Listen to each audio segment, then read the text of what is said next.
जय जगन्नाथ दर्शक बंधु आपण मानक नुआ वीडियो को स्वागत। आ गोटे अपडेट शुणा जे कि आमर धानर एमएसपी प्राइस 3100 टଙ୍କା वृद्धि हो बोली आमर पूर्व गत इलेक्शन रे सरकार को आस्थवा बीजेपी सरकार कहते जहाँकि आमर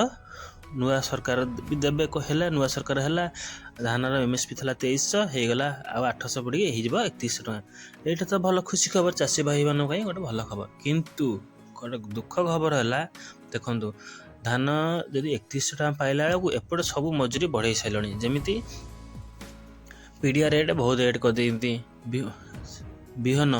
बिहन आनी आम गजा करके तली पकड़ाई सेटा भी रेट अधिक कर दिखती एपटे सार केते रेट औषध मेडिसिन सब केते रेट बढ़े सारे एपटे तो रेट बढ़े सेपटे 3100 लाभटा कौन हम फायदाटा कौन हम तो सेनु एपटे सब मजूरी औषध सार पीडिया ये सब मूल्य बहुत आकाश छुआ रेट देखो आलू किलो हो 50 टଙ୍କା पियाज किलो हो 60 टଙ୍କା ताले एतरे एपटे तुम रेट अधिक नहीं जीव सेपटे कौन ना आम चाषी को देवु 31 टଙ୍କା तेणु आपण मैंने भावतु जे सरकार आसबार मूल लक्ष्य थिला आम केंती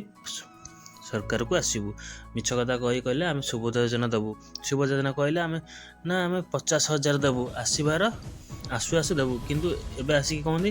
50,000 देवु किंतु किस्ती वर्ष को 2 थर 5,000 5,000 5,000 खेलिक देवे लाभटा कौन हम ना लोक मैंने कौन कौन काम यूज करेंगे सीटा कौन घर खर्च